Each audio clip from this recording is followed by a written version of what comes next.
Amis de Morpheus et Tika, bonjour et bienvenue dans cette nouvelle émission, le puzzle de la vérité. Alors aujourd'hui, j'ai le retour d'une dame qui s'appelle Cécilia et qui va nous parler du dysfonctionnement de la justice. Est-ce que Cécilia, elle est là? Oui, bonjour Christophe et bonjour à Bon, tout le monde. Bonjour à tous ceux voilà, qui regardent l'émission. voilà. Donc Cécilia, ben, tu vas nous raconter un épisode complémentaire du dysfonctionnement de la justice, d'accord? Et tu as la parole, tu nous racontes le sujet du jour. Vas-y, tu as la parole, Cécilia.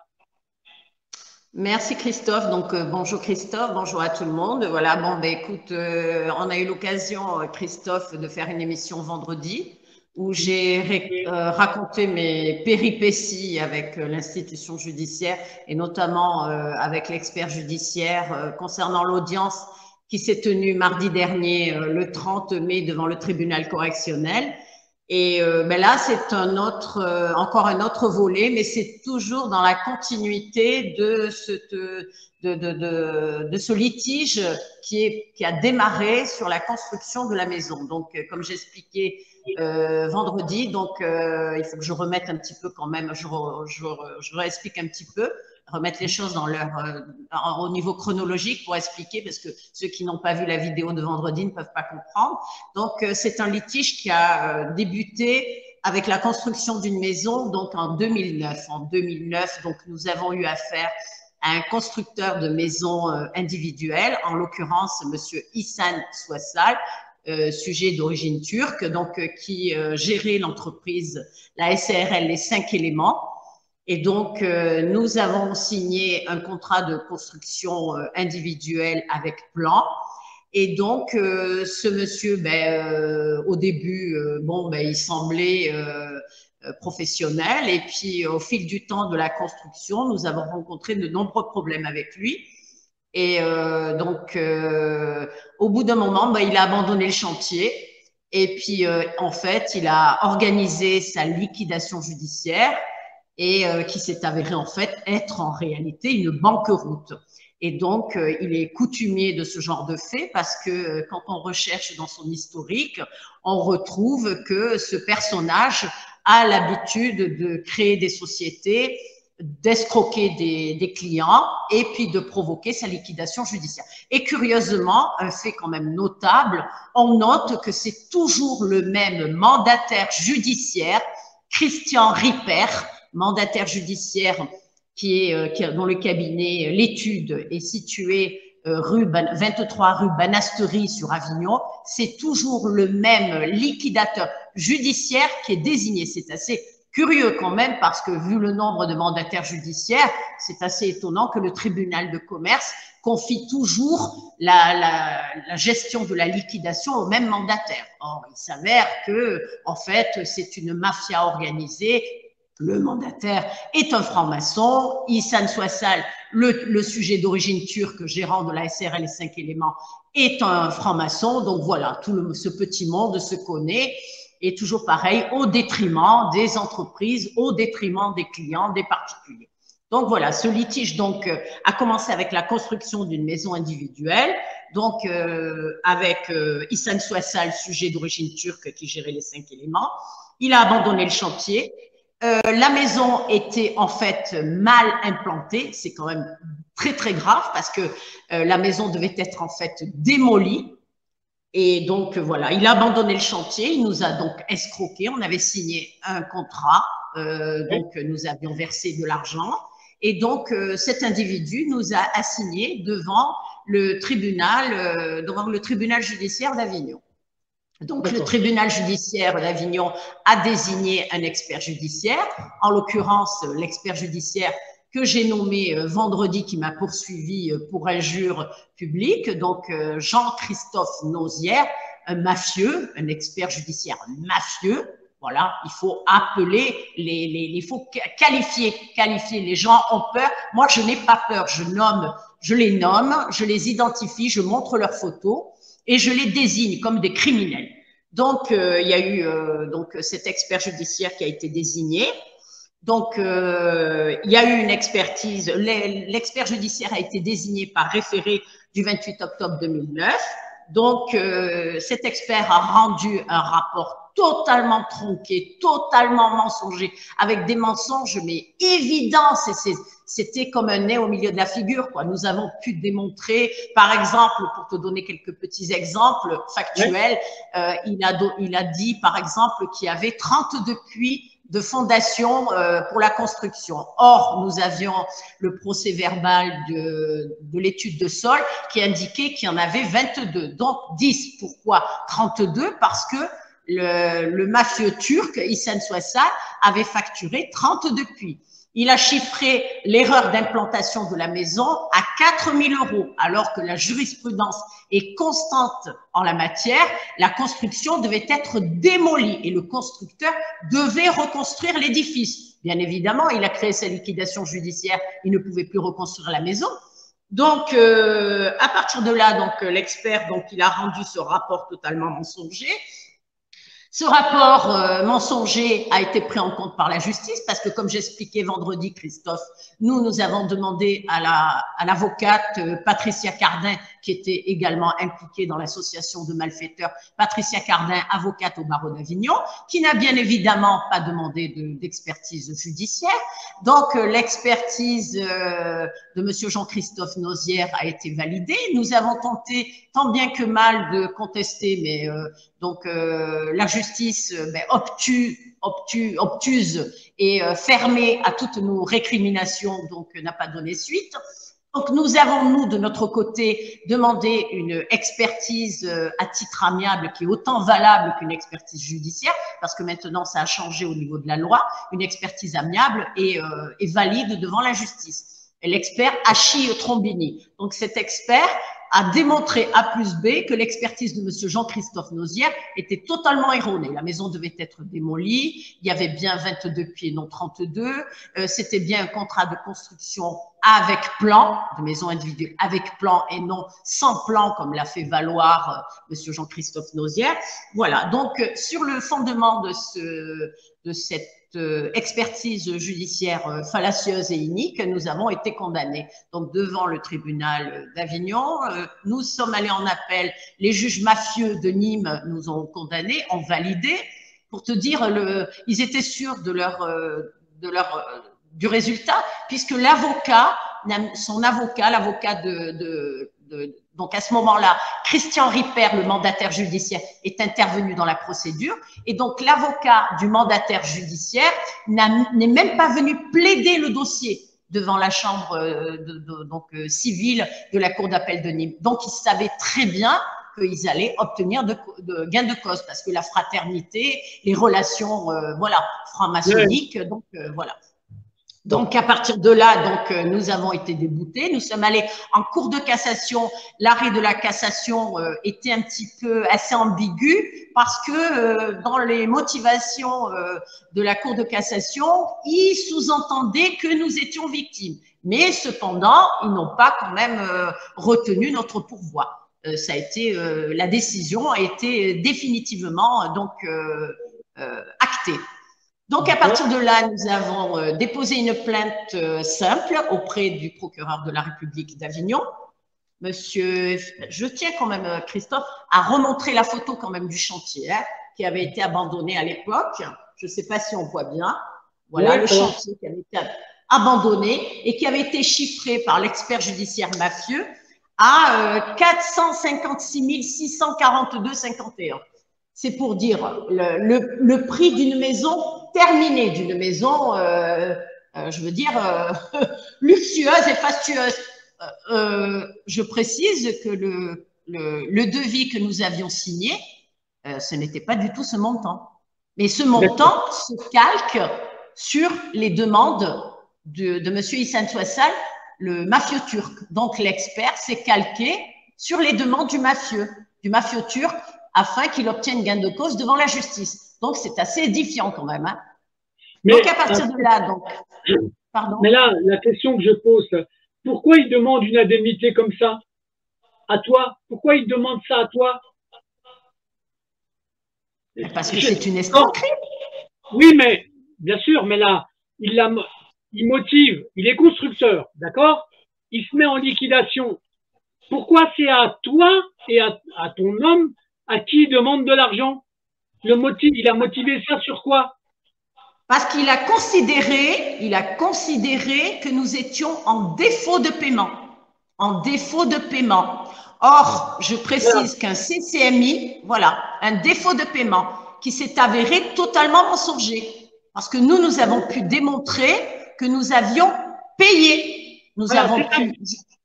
c'est pour ça que je voulais le motif qu'il avait invoqué, d'accord? Pour aller chercher Voilà, le le mensonge motif, c'est d'origine, ça. d'accord? D'accord. Je comprends Voilà, mieux donc maintenant. le motif, c'était le défaut de paiement. Donc, à partir de là, nous avons déposé une plainte auprès de monsieur le procureur de la République d'Avignon, Philippe Guémas, le mafieux, Philippe Guémas, procureur de la République mafieux et corrompu. Voilà. D'accord. Lui, il n'a pas donné suite à notre plainte. Donc, voilà, nous n'avons plus de nouvelles de notre plainte. Donc, lorsque nous avons demandé les suites de notre plainte, donc il avait demandé, il avait classé sans suite. Et À partir de là, donc, pardon, pardon, cette plainte-là, elle date de quelle année? Elle est en quelle année, cette plainte-là? la plainte, c'était aux environs, je n'ai pas en mémoire la date, mais je crois aux alentours de 2016. De D'accord. 2016. Pour la situer à peu près, quoi. D'accord. Voilà, 2016. Voilà. Donc, Monsieur Philippe Guémas a classé notre plainte simple sans suite.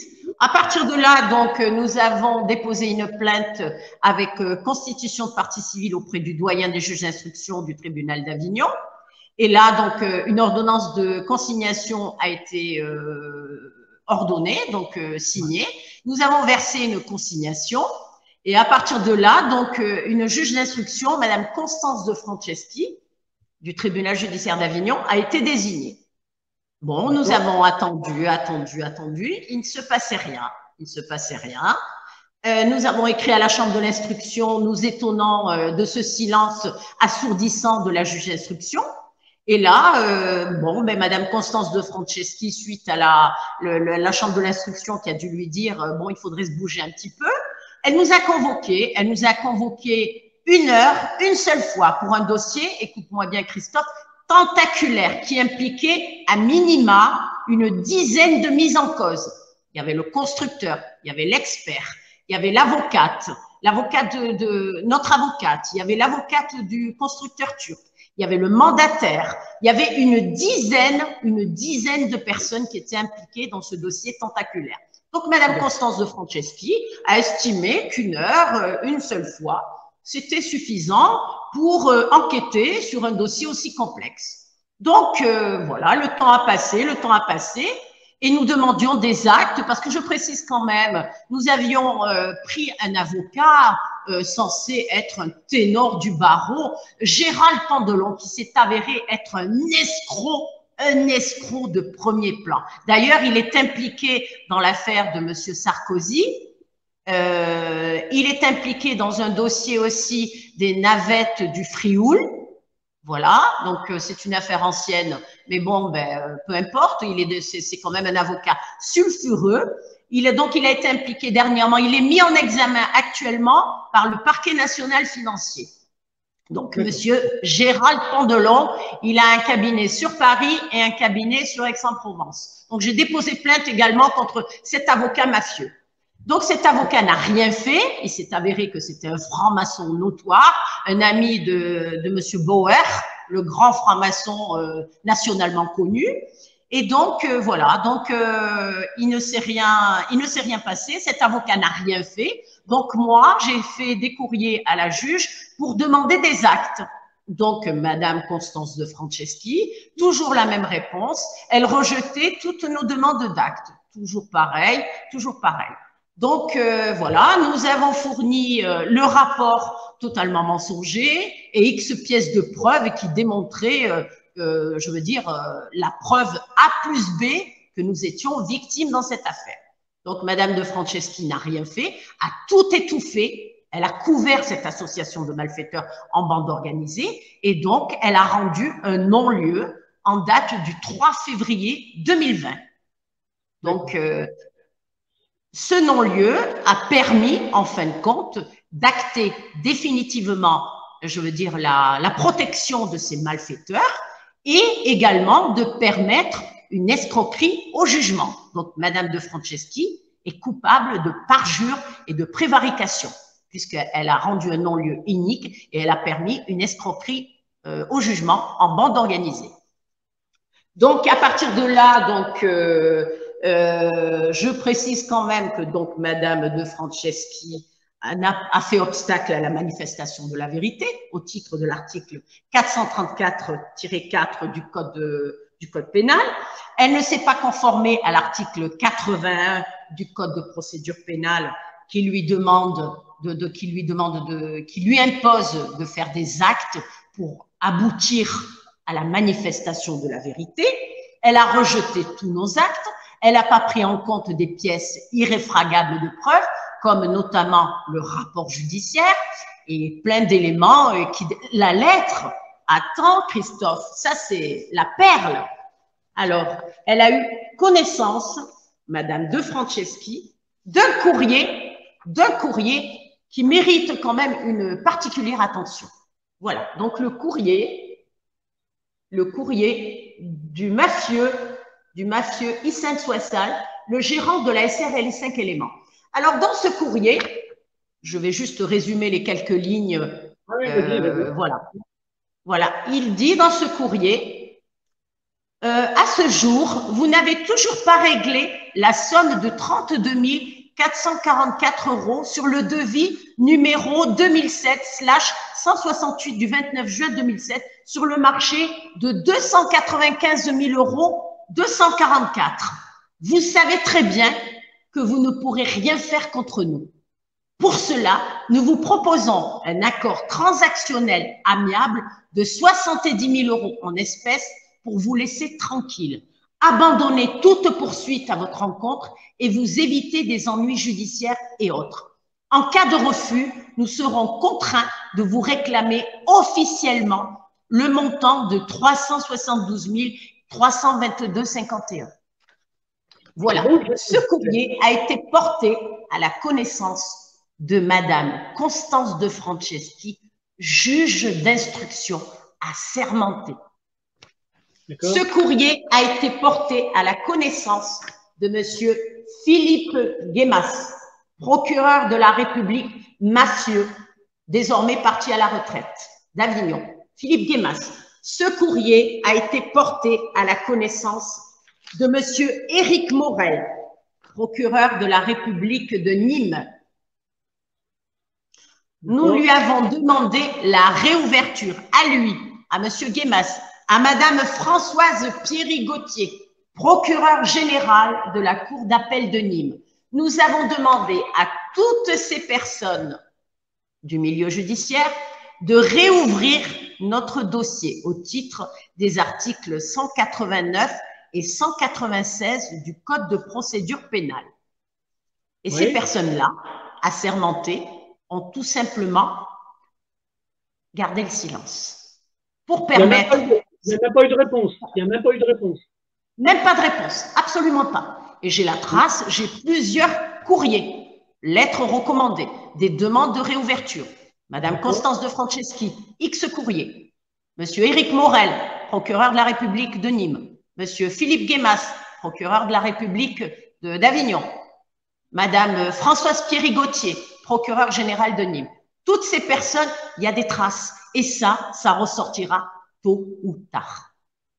Que ces personnes le veuillent ou ne le veuillent pas, ça ressortira tôt ou tard. Et cette vidéo, justement, permet d'en garder une trace.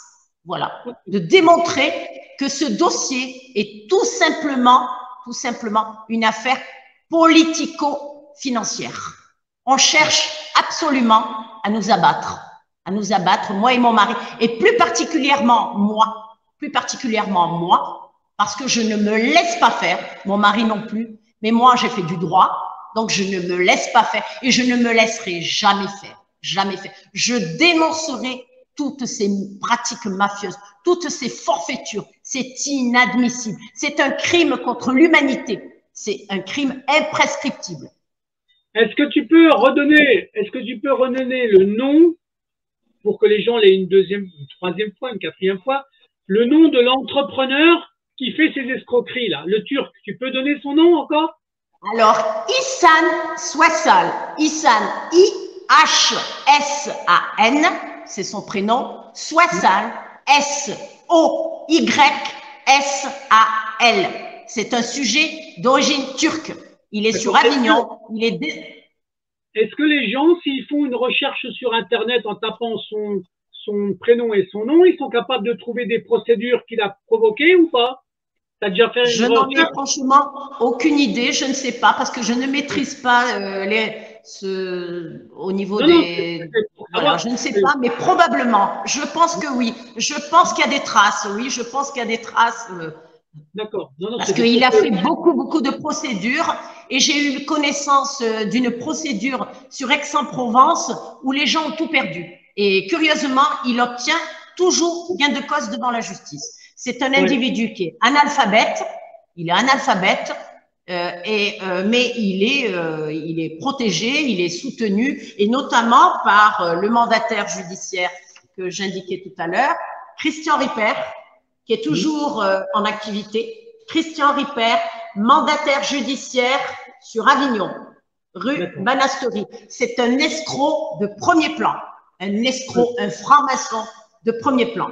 Alors lui, il a bénéficié d'une escroquerie au jugement. Et là, justement, l'affaire que je vais narrer maintenant, qui va avoir lieu au tribunal correctionnel en cour d'appel de Nîmes, ben là, il a porté plainte contre nous. Cet individu, escroc, notoire, franc-maçon, avec la juge d'instruction, a porté plainte. Ils ont porté plainte tous les deux contre nous. Donc voilà.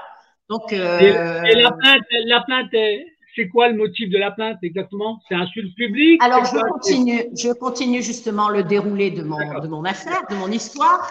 Donc quand il y a eu le non-lieu qui a été rendu par Madame Constance de Franceschi, j'ai, suite à tous les errements et les manquements qu'elle a commis au titre de l'article 81 du code de procédure pénale, elle a fait obstacle à la manifestation de la vérité au titre de l'article 434-4 du code pénal. Elle a refusé tous nos actes, toutes nos demandes d'actes. Elle n'a pas tenu compte de toutes les pièces objectives que nous lui avons communiquées. Donc, à partir de là, suite au non-lieu, moi, je lui ai écrit plusieurs courriers à Madame Constance de Franceschi et je lui ai dit que c'était inadmissible de la façon dont elle s'était comportée et le non-lieu inique qu'elle avait rendu, que c'était une criminelle, une délinquante tout simplement, qu'elle n'avait pas fait son travail, qu'elle était payée avec nos impôts, avec nos deniers et que son rôle était de rendre la justice et non protéger une association de malfaiteurs. J'ai écrit également au mandataire judiciaire. La juge, je n'ai pas sa photo. Très certainement, ces gens-là, ils ont tellement de crimes sur le dos qu'ils évitent de mettre leur photo. Donc, le mandataire judiciaire, je veux bien que tout le monde retienne son visage, voilà, parce que c'est un criminel. C'est un escroc franc-maçon, il est sur Avignon. Donc, à partir de là, j'ai adressé des courriers à Maître Christian Ripper, mandataire judiciaire, et à Madame Constance de Franceschi, pour leur expliquer que c'était inadmissible, que tout ce qui s'était passé, il y avait une violation du droit, on avait fait obstacle à la manifestation de la vérité, que ce n'était pas possible. C'était une république bananière, là, c'est pas une justice, là. Donc, à partir de là, ces gens-là, ils se prennent pour des dieux, manifestement. C'est ce qu'on notamment la juge d'instruction à l'École nationale de la magistrature. Mais là, je m'épancherai un petit peu plus sur ce point-là tout à l'heure parce que j'ai quand même des doutes sur les diplômes qu'ont eu ces gens-là. Parce que tout à l'heure, je vais montrer des soit transmis, écrits par Madame Constance de Franceschi, qui est à la limite de l'analphabétisme. Je ne sais pas si c'est un mot très français. Elle est à la limite d'être une analphabète. Voilà, je montrerai tout à l'heure. Donc, on leur enseigne à l'École nationale de la magistrature qu'ils sont des dieux, ils sont tout puissants et qui détiennent le pouvoir. Donc, Madame Constance de Franceschi n'a pas apprécié mes courriers. Maître Christian Ripper, mandataire judiciaire, n'a pas apprécié mes courriers. Et donc, ils ont déposé plainte. Et puis, un beau jour, j'ai eu la surprise de voir débarquer la brigade de recherche de la gendarmerie qui est venu me convoquer. Ben, j'ai dit aux gendarmes, écoutez, il n'y a pas de souci, je suis victime dans cette histoire, je me présenterai à la gendarmerie à la date prévue, moi et mon époux, et il n'y a aucun souci, je vous apporterai quelques pièces qui démontrent cette supercherie et cette escroquerie en bande organisée. Donc, nous nous sommes présentés à la gendarmerie avec mon mari, nous avons été mis en garde à vue, nous avons été entendus pendant plus d'une journée, oui, une journée, où nous avons fourni pas mal de pièces aux enquêteurs, qu'ils ont, entre nous soit dit, compris que nous étions victimes. Ils nous ont vraiment... ils ne nous ont pas malmenés parce qu'ils ont compris que nous étions vraiment victimes d'une organisation mafieuse. Donc, par la suite, monsieur Philippe Guémas donc, a une précision quand même. Lors de notre audition, nous avons indiqué avec mon époux que justement, nous avions relevé qu'il était étonnant que monsieur Philippe Guémas mène cette enquête, étant donné qu'il y avait un conflit d'intérêts manifeste, puisque monsieur Philippe Guémas est le même procureur de la République qui a rendu des réquisitions à des fins de non-lieu concernant notre plainte. C'est le même procureur qui avait rendu, qui avait classé sans suite notre plainte pour escroquerie en bande organisée. C'est le même procureur qui a rendu des réquisitions à des fins de non-lieu concernant la plainte qu'instruisait, entre guillemets, Madame Constance de Franceschi. Et donc, il était juge et partie. Il y avait un conflit d'intérêts manifeste dans ce dossier. Donc, nous avons soulevé cela. Et donc, là, à partir de là, monsieur Philippe Guémas s'est déchargé du dossier. Il a écrit à Madame Françoise Pierry-Gauthier, la procureure de Nîmes, procureure générale de Nîmes, qui a, curieusement, confié le dossier à monsieur Morel. Non, c'est tout à fait normal.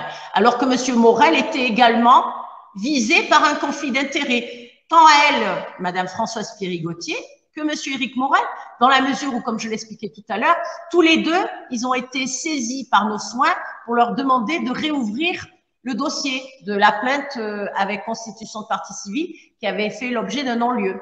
Et avec des pièces, ils ont eu des pièces. On leur a fourni multitude de pièces. Et monsieur Éric Morel et madame Françoise Pierry-Gauthier, donc, ils sont également visés par un conflit d'intérêts. Et madame Françoise Pierry-Gauthier a confié le dossier à qui? À monsieur Morel. Et monsieur Morel, ben, vent debout contre nous. Donc, ben, il nous a poursuivis. Il nous a poursuivis.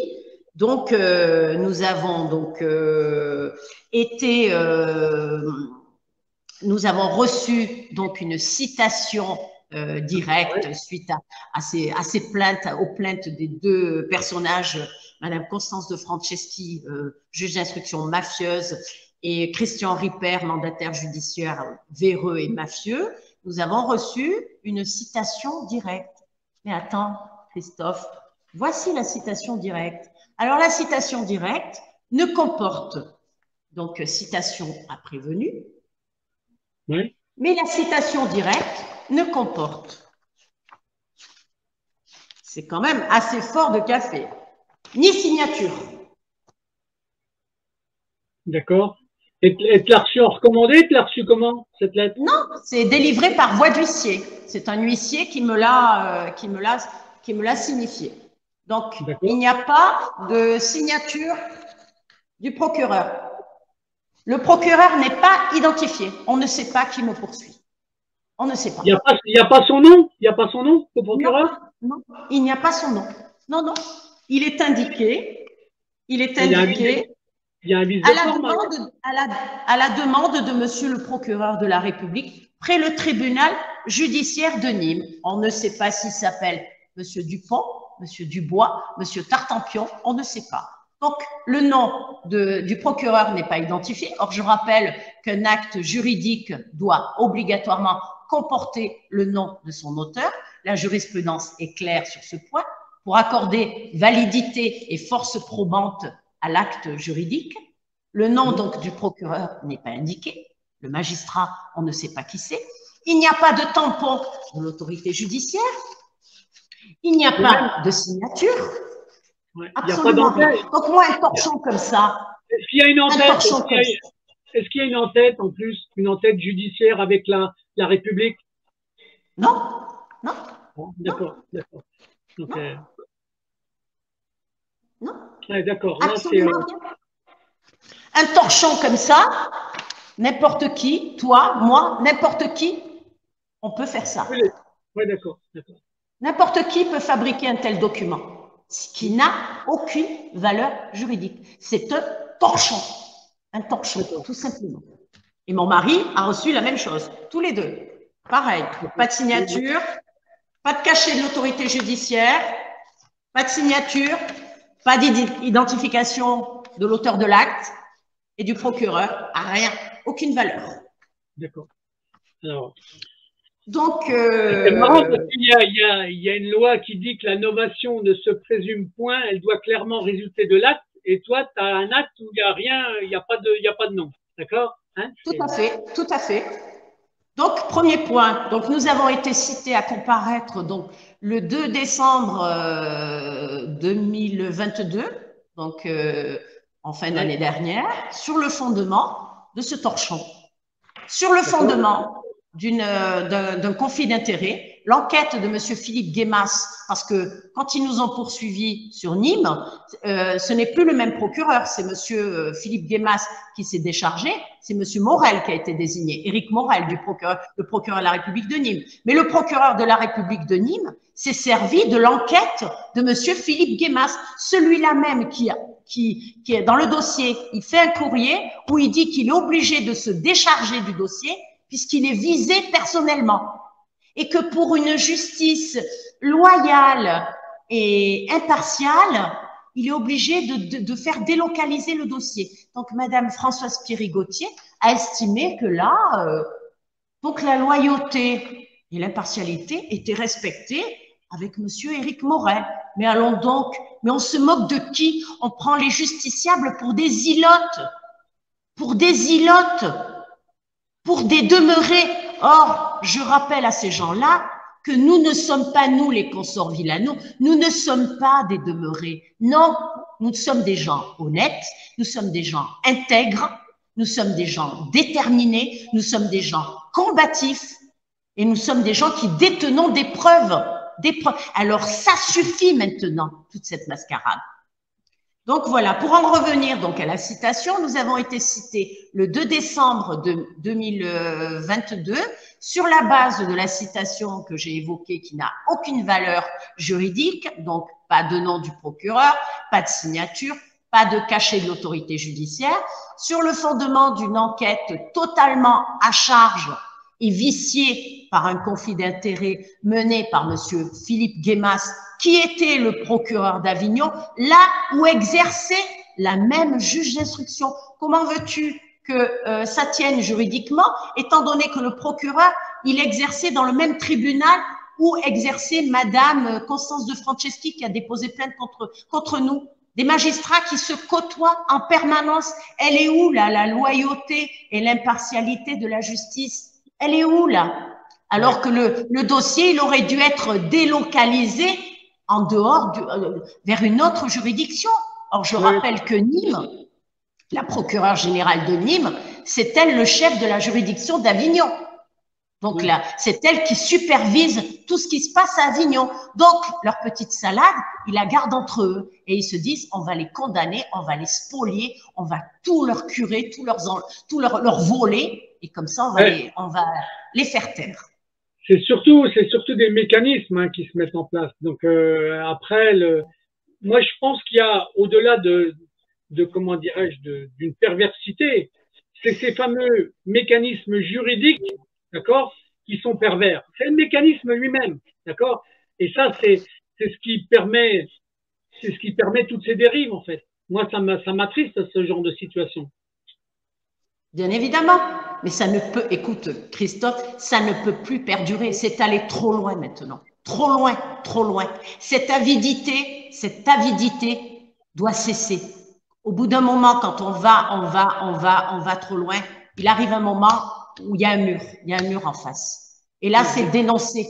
L'avantage des réseaux sociaux, ça a des avantages et des inconvénients, parce que c'est vrai que il faut le dire, Il faut l'admettre, sur les réseaux sociaux, il y a des gens qui racontent un petit peu n'importe quoi et il y a des gens qui se font passer pour ci, pour ça.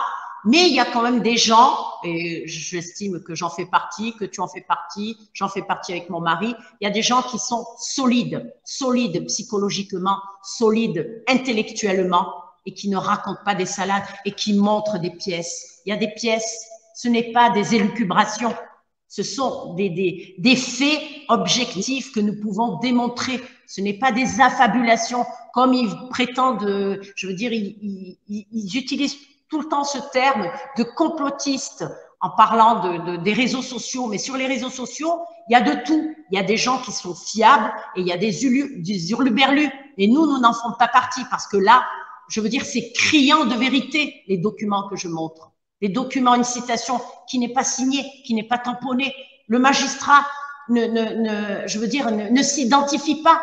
Pourquoi il ne s'identifie pas? Parce qu'il y a un problème. Il ne veut pas que son nom apparaisse parce que le dossier est complexe. Et monsieur Éric Morel, dans une des pièces du dossier, il indique, il y a un courrier que j'ai intercepté, que j'ai vu dans le dossier, il dit à l'avocat Olivier Maurice, un escroc au jugement, c'est un escroc de première, c'est l'avocat de madame Constance de Franceschi, il dit à maître Olivier Maurice, ce dossier est plus complexe que ce qui n'y paraît. Qu'est-ce que ça veut dire, ça? Qu'est-ce que ça veut dire? Et curieusement, son nom n'apparaît pas sur la citation. Ça veut dire qu'il y a un gros problème. Donc, tout le monde se couvre. Tout le monde se couvre. Donc, la citation était fondée, la citation en justice était fondée donc sur la citation à prévenu qui était irrecevable, irrégulière, sur une enquête totalement viciée. Et le clou de tout ça, c'est les PV.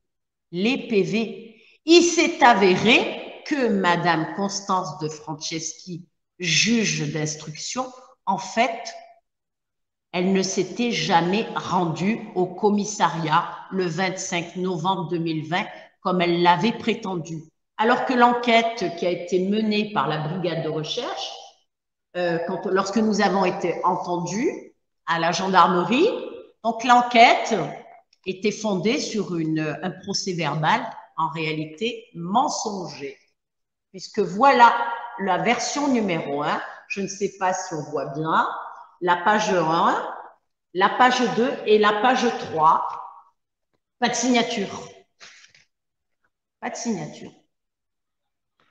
Alors que c'est évident, tout le monde sait que quand tu vas déposer plainte, n'importe quel kidam justiciable qui va déposer plainte au service de police, on te fait signer ton PV d'audition, ton procès verbal de plainte, et tu en as une copie.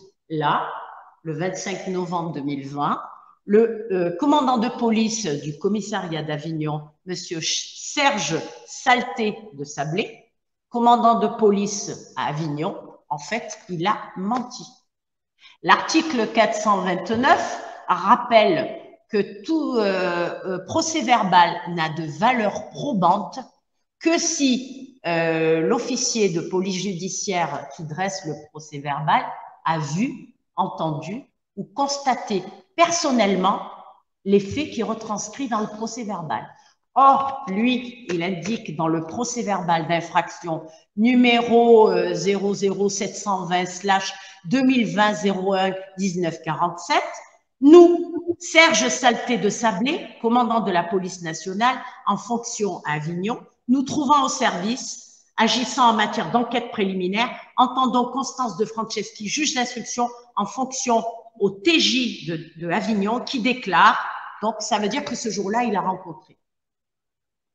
Or, il est démontré A plus B que c'est faux. Ce commandant de police a menti. Et comment, mais ça, comment tu peux le construire? Comment tu amènes la preuve qu'il a menti? Tu t'appuies sur quoi pour ça? Mais attends, il y a la suite. Donc, voilà la version 1. Voilà la version 2. Le même procès verbal, cette fois modifié. J'ai surligné en rouge et en jaune. Là, alors, il y a une espèce d'autographe, de gribouille. D'accord. Et là, alors, il y a des modifications. Là, il y a des modifications par rapport à la version 1. Et alors, c'est Voilà quoi comme… la page 3. D'accord. Et c'est Ça, quoi c'est comme la type de version 2. modification? La version 2, Pardon? t'as quoi comme exemple de modification dans la version 2? Ben, des phrases rajoutées par rapport à la version 1. Des Ouais, phrases. Des phrases, voilà, des précisions, des termes qui n'apparaissaient pas dans la version 1, qui apparaissent dans la version 2, des signatures, des termes qui ont été rajoutés. Ensuite, d'accord. la version 3. Ah, c'est une affaire rocambolesque. Voilà la version 3. D'accord. La version 3, il n'y a pas particulièrement de modification, voilà, mais toujours pas signée. Ouais. Elle n'est pas signée. Donc, il y a une enquête. Elle a déclaré aux enquêteurs, Monsieur Pascal Poyatos, enquêteur de la brigade de recherche, elle lui a indiqué qu'elle avait déposé plainte. Monsieur Philippe Guémas, procureur de la République, a indiqué au directeur d'enquête qu'il a eu connaissance de la plainte déposée par Madame de Franceschi. Ça veut dire que Madame de Franceschi a menti. Ça veut dire que Monsieur Philippe Guémas, procureur de la République, a menti. Ça veut dire qu'il y a eu une enquête de police, de gendarmerie sur des mensonges. Et ça veut dire qu'il y a eu une citation, on a été cité à comparaître sur des mensonges. Sur un procès verbal inexistant. Voici la version 4. La version 4. Alors, il y a des numéros qui apparaissent, des tampons qui apparaissent, des signatures qui ne sont plus au même endroit. Parce que rappelle-toi, à la version que je t'ai montrée, la version 2, la signature était tantôt à droite, elle est tantôt à gauche. Et je suppute que ce n'est même pas la juge d'instruction qui a signé. On a signé pour elle. C'est des arrangements, des petits arrangements fraternels. Voilà. Donc, la version 3. Mais alors, une petite question. Non, la version 4. La version 4, pardon. Est-ce que le document, il est daté à chaque fois de la même date? Oui, oui. D'accord. Non, parce que c'est ça qui est assez original. Le 25 novembre à 9h17. Donc, monsieur le commandant Serge Salté de Sablé, commandant de police, donc, le 25 novembre 2020 à 9h17, une fois c'est ça. Ouais. Une fois c'est ça, à la même date. D'accord. Et après, donc il y en a 4, mais alors, pour que moi je comprenne, puis que les gens comprennent, comment tu as fait pour avoir 4 exemplaires différents avec la même date dans le temps? T'as fait quoi? T'as demandé des copies? T'as fait quoi? Oui, parce que quand on a été donc cité à comparaître devant le tribunal correctionnel de Nîmes à la demande d'un procureur fantôme, inconnu, dont on ne sait pas le nom, on ne sait pas si c'est Monsieur Morel, on suppose que c'est Monsieur Morel, le franc-maçon bien défavorablement connu des justiciables. Je suppose que c'est lui, parce que c'était lui, à cette époque-là, qui était procureur de la République. Mais il s'est bien gardé de mettre son nom sur des actes pour ne pas éventuellement engager sa responsabilité si un jour le vent tournait. Et donc, nous avons demandé communication de notre dossier. Et donc là, quand nous avons eu communication de notre dossier, c'est là que nous avons découvert ces pépites, 4 procès-verbaux, donc le procureur Éric Morel qui indique à l'avocat Philippe Maurice, ce dossier est plus compliqué que ce qui n'y paraît. Voilà des pépites de ce genre-là. Voilà. Eh ben, dis donc, c'est un dossier qui est lourd, hein? Ah, c'est sulfureux, hein? C'est un dossier criminel, comme je t'ai expliqué, c'est un dossier politico-financier. Donc là, nous avons été donc jugés donc le 2 décembre 2022, donc l'année dernière, et l'audience a duré 4 heures. Nous avions donc en face de nous l'avocat.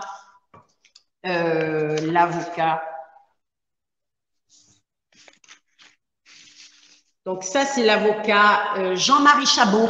Ça, c'est l'avocat du mandataire judiciaire Christian Ripert. Lui, c'est Jean-Marie Chabot, avocat à Nîmes. Il fait partie du barreau de Nîmes. C'est un escroc au jugement, puisqu'il a soutenu, je veux dire, une procédure sur le fondement d'une citation qui n'est pas signée et surtout, le plus grave, sur des procès-verbaux falsifiés. Et l'avocat de Madame la juge d'instruction, c'est Olivier Maurice, l'avocat bien connu du barreau de Paris, notamment dans l'affaire Karachi, dans l'affaire de Mohamed Merah, Robert Boulin, le procès de la scientologie. Voilà, c'est un avocat qui est très médiatisé, un soi-disant ténor du barreau. Soi-disant parce que moi, j'ai constaté avec mon mari le 2 décembre 2022, quand nous avons été jugés, c'est que du vent, quoi. C'est du blabla. Du blabla, voilà. Rien de convaincant, quoi. C'est que des arrangements fraternels. Et précision quand même utile, c'est que cet avocat, Olivier Maurice, donc, est payé avec nos deniers, avec nos impôts, puisque Madame Constance de Franceschi, qui se dit victime, qui a déposé plainte, donc elle bénéficie de ce qu'on appelle une assistance judiciaire. Donc, c'est le ministère de la Justice qui paye les honoraires de son avocat, Maître Olivier Maurice. Et je rappelle que les honoraires de Maître Olivier Maurice, ce n'est pas des honoraires, ce sont des honoraires, je veux dire, c'est pas des honoraires qui sont à la portée de n'importe quel justiciable. Ce sont des honoraires mirobolants qui ne sont, à mon sens, pas justifiés, mais ce sont des honoraires qui se chiffrent en milliers d'euros. Donc, Madame Constance de Franceschi, juge mafieuse et faussaire, qui n'a jamais en réalité déposé plainte, le 25 novembre 2020. Donc, elle se dit victime. Une enquête a été menée sur le fondement en fait, de procès-verbaux falsifiés. Et en fait, elle n'a en réalité jamais déposé plainte, puisque quand l'enquête a été diligentée par Monsieur Philippe Guémas, il n'y avait pas de plainte, puisqu'à partir du moment où un procès-verbal de plainte n'est pas signé, c'est comme s'il n'y avait pas de plainte. Voilà. Oui, donc, et Madame Constance de Franceschi donc fait payer ses honoraires avec nos impôts. Donc c'est une escroquerie phénoménale, monumentale, au mépris, au détriment des justiciables et des contribuables français. Voilà ce qui se passe. Et tout ça, il faut le dénoncer. Donc je suppose que les honoraires de Maître Olivier Maurice, qui est venu défendre sa chère cliente, Madame Constance de Franceschi, en première instance, là maintenant en appel, qui descend de Paris, je veux dire, il se fait payer son hôtel, ses restaurants, donc ça doit se chiffrer en milliers d'euros. Donc là, il y a escroquerie. Donc moi, j'ai informé le ministère de la Justice, j'ai informé toutes les hautes instances en disant que c'était inadmissible que nos impôts y servent à de tels escrocs. Voilà. Oui.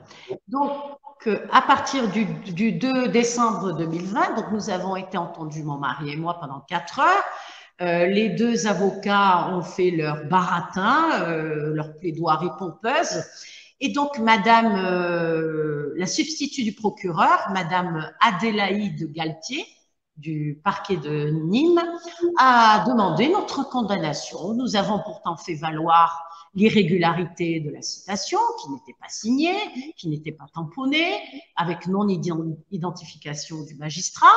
Nous avons fait valoir l'enquête qui était totalement viciée avec un conflit d'intérêts mené par Philippe Guémas. Nous avons fait valoir les procès-verbaux falsifiés, trafiqués, frauduleux. Madame Adélaïde Galtier n'a rien trouvé à y redire, alors que son rôle lui impose, en tant que, je veux dire, c'est quand même le parquet, c'est le ministère public qui doit normalement protéger le peuple. Elle rend la justice au nom du peuple français. Elle a dit que non, c'est un problème de scan, la signature. Or là, il est bien démontré que ça ne peut pas être un problème de scan, puisqu'à partir du moment où il apparaît des signatures à droite, à gauche, et des phrases enlever des phrases rajoutées, ce n'est pas un problème de scan, c'est un problème de modification. C'est frauduleux. Le procès verbal a été falsifié. Le commandant de police Serge Salté de Sablé est un faussaire corrompu. Il a violé l'article 429 du Code de procédure pénale. Ce sont donc des voyous, des criminels. Donc à partir de là, donc le délibéré a été mis, nous avons été entendus, ça a été mis en délibéré sous 15 jours, le 16 décembre 2022. Et donc le 16 décembre 2022, sans grande surprise, nous avons appris que nous avions été lourdement condamnés, mon mari et moi. Donc, nous avons été condamnés à 1 an de prison, 1 an de prison avec sursis délictuel, 3 ans de sursis probatoire et, la cerise sur le gâteau, interdiction d'approcher les mineurs. Pour un dossier… D'approcher les mineurs? Tout à fait. Un dossier financier. Parce que, tout simplement, c'est que le juge Jean-Michel Pérez, escroc au jugement, un criminel de premier plan, tout simplement, il a voulu nous mettre la totale de façon à nous accabler, à nous intimider, à nous mettre la totale pour que nous soyons fichés. Oui, mais pourquoi il parle des mineurs? Qu'est-ce qu'ils viennent foutre là, les mineurs? C'est la question que je me pose jusqu'à ce jour. C'est la question que je me pose. Mais c'est incroyable ça, ce truc-là. Il y a pas de mineurs, il y a pas de mineurs dans le dossier et il y a une condamnation pour les mineurs. Tout à fait. Je le dis haut et fort. Je produis le jugement à qui le veut. Il y a indiqué dans le jugement interdiction d'approcher des mineurs. Alors, les bras nous en sont. Mais il y a un sous-entendu qui est vachement ambitieux là-dedans. Comment, pardon? Il y a un sous-entendu qui est aberrant et tendancieux. Tout à fait, tout à fait. Tout à fait, c'est ni plus ni moins, c'est un règlement de compte. Il nous a mis la totale, il nous a mis la peine maximale, vu que nous avions un casier judiciaire vierge, il ne pouvait pas nous mettre de la prison ferme. S'il avait pu le faire, il l'aurait fait. Il nous a mis la sanction maximale. 1 an de prison. Tu penses pas qu'il a utilisé un copier-coller d'une autre condamnation? Ou non. Il a même pas étudié votre dossier? Bien sûr que non. Bien sûr que non. Puisque tous les faits dans le jugement, tout est détaillé. Ça fait bien référence à nous. Il ne peut pas y avoir d'ambiguïté. Oui, mais je suis d'accord avec toi, mais il ne peut pas y avoir une erreur matérielle quand on définit que tu as une condamnation sur des mineurs, alors qu'il n'y a aucune ligne sur des mineurs dans le dossier. Écoute, je suis à ce jour, le jugement a été rendu le 16 décembre, à ce jour, je suis comme toi, je suis abasourdi. Il n'y a aucune explication, comment dire, objective, explication intellectuelle à cette condamnation. Interdiction d'approcher des mineurs. Il nous a mis la totale de façon à ce que nous soyons… Franchement, c'est plus qu'étrange, hein, franchement. Voilà. Écoute, moi, j'invite toutes les personnes qui le souhaitent à venir me rencontrer, donc la semaine prochaine, donc le mardi 13 juin, devant la chambre correctionnelle de la Cour d'appel de Nîmes. J'ai tous les éléments à ma possession. Je communiquerai tous les éléments à qui veut venir entendre ce qui se passe, constater tout ce qui se passe dans cette justice mafieuse et criminelle, et je montrerai le jugement qui fait référence à cela. Donc, je suppose que ce magistrat Jean-Michel Pérez, il a certainement quelques petites déviances pédophiles, et que quelque part, je veux dire, il fait référence à ses propres turpitudes à lui pour nous coller ça dans un dossier d'ordre financier, nous qui n'avons jamais eu affaire à la justice, qui sommes, je le répète encore une fois, des gens intègres, honnêtes, travailleurs. Nous ne sommes pas des cas sociaux, nous ne sommes pas des complotistes, des affabulateurs des réseaux sociaux. Ok. Bon, bah écoute, Cécilia, qu'est-ce que tu as à dire de plus par rapport à ce témoignage d'aujourd'hui là? T'as quoi encore à dire? Parce que là, t'as fait pratiquement le tour du sujet là, pratiquement. Ben écoute, donc je tiens quand même. Donc j'ai parlé des procès-verbaux, j'ai parlé de la citation, j'ai montré tous ces individus là qui font partie de cette association de malfaiteurs en bande organisée. Donc, je rappelle que l'association de malfaiteurs en bande organisée, c'est prévu par l'article 450-1 du Code pénal. Une association de malfaiteurs, c'est quoi? C'est une organisation qui est structurée entre ses membres. Donc là, c'est démontré A plus B. En bande organisée, ça veut dire qu'il y a une préméditation. Donc là, c'est également démontré dans le cas d'espèce. Donc, ils se connaissent tous. Ils se sont tous concertés pour nous spolier, pour nous accabler, pour nous faire taire. Mais qu'ils sachent une chose, nous ne nous tairons jamais. Et je pense qu'ils nous connaissent. Ils savent comment nous sommes. Ils savent que nous sommes des résistants. Ils savent que nous avons des capacités phénoménales. Et donc, nous ne lâcherons jamais. Il faut que tout ça circule. Il faut que tout le monde le sache. Donc, je demande à tous ceux qui vont regarder cette vidéo de faire circuler un maximum cette information. Un maximum. Il faut que ça se sache. Et on pourra se redonner un rendez-vous après l'audience, l'autre, pour raconter cet épisode du tribunal c'est le 13 juin, hein, c'est ça que tu as dit, hein, c'est ça? Le 13, mardi 13 juin. Je précise quand même une chose, donc c'est que suite à ce jugement inique, frauduleux rendu par le magistrat mafieux, véreux, escroc jugement Jean-Michel Pérez, donc j'ai fait une déclaration d'exception de nullité que j'ai adressée jusque dans l'Europe.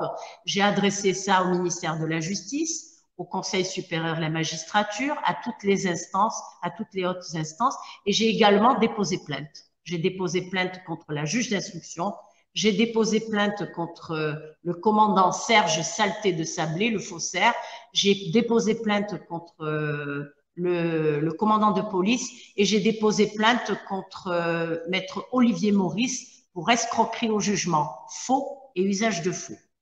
Okay. Donc, et j'ai indiqué à la magistrate qui envisage de nous entendre le 13 juin, Madame Nadine Moutet, qu'il n'y aura pas de procès le 13 juin. Tout simplement, c'est que tout est fondé sur du faux. Donc, notre relax s'impose. De toute façon, le jugement de première instance est annulé par la déclaration d'exception de nullité. Et là, il ne peut pas y avoir un jugement sur du faux. Cette affaire, elle ne va pas en rester là. Donc, j'ai déposé plainte et donc, il ne peut pas y avoir de poursuite. Les criminels, ce sont eux et non nous. Et je tenais quand même, pour en conclure, que concernant ce que je disais tout à l'heure sur la juge d'instruction, que je considère comme analphabète, voici les soins transmis qu'elle adresse au procureur de la République. Donc, on peut noter, mais je ne sais pas s'il y a possibilité de faire des gros plans, des zooms sur les documents, mais on peut noter que pour une juge d'instruction, ça laisse à désirer quand même le niveau d'écriture. Elle ne sait même pas écrire son nom. Elle ne sait même pas écrire son nom. Bon, bah écoute, c'est écrit dans un français approximatif, c'est raturé, c'est criblé de fautes, D'accord. Elle ne sait même pas écrire son nom. Donc, on ne va pas me faire croire à moi, qui ai fait du droit, que Madame Constance de Franceschi est diplômée. Alors, elle est qualifiée de vice-présidente chargée de l'instruction, vice-présidente. Elle est actuellement, donc elle était à Avignon, elle est actuellement sur Carpentras. On ne va pas me faire croire que ça, c'est juge d'instruction et que ça sort de l'École nationale de la magistrature. Là, il faut arrêter. Parce que les faux diplômes, les plagiats, tout ça, ça suffit. Parce que moi, j'en sais quelque chose sur ça. Ok. Bon là, ça c'est une chose à enquêter, hein, parce que là, franchement, c'est quand même c'est particulier. Donc moi, je suis assez étonné que ça soit écrit manuscrit et pas tapé, d'accord? Mais bon, c'est comme ça arrive. En tout cas, Cécilia, on va en terminer, d'accord? Je vais te donner rendez-vous pour l'après-audience de l'autre fois, la prochaine fois, d'accord? Tu reviendras, mais pour aujourd'hui, ben, je pense que tu as fait le tour du sujet et je te remercie de ton témoignage. Et on va essayer de Ben faire voilà, avancer on va essayer de faire avancer la vérité, d'accord? tout à Ok? fait, Christophe. Et je demande à tous ceux qui vont visionner cette vidéo de partager un maximum, un maximum, un Ok. maximum. Mais moi, Et que les gens, je voilà, et t'enverrai que les les liens, gens je n'aient pas t'enverrai les. peur, et que les gens n'aient pas peur de dire les noms, de me les montrer, de montrer leurs photos. Montrer leurs photos. Il faut les identifier. Il faut identifier ce cancer qui nous pourrit l'existence, ce cancer. Il faut les identifier, les nommer, les désigner. Les victimes, c'est nous. Les coupables, ce sont eux. Qu'on ne se trompe pas de cible. Et notre place n'était pas dans ce tribunal. Parce que si Madame Constance de Franceschi, criminelle, mafieuse, analphabète, avait fait son travail, quand elle avait été désignée en tant que juge d'instruction, maintenant ces malfrats seraient en prison et nous, notre statut de victime aurait été reconnu. Et nous n'en serions pas là. Notre place n'est pas dans ce tribunal. Nous sommes des gens honnêtes. Donc, il est hors de question que nous ne nous laissions faire. C'est Ok. hors de question. Bon. Merci pour ton message de fin. Et j'envoie le générique de fin et je te dis à très bientôt, d'accord, pour un autre rendez-vous. Ok? Ça te va, Cécilia? Merci, Christophe. Je t'envoie Merci les tout le monde. liens. Bonne journée à tout le monde. Ok. Merci, Cécilia. Au revoir.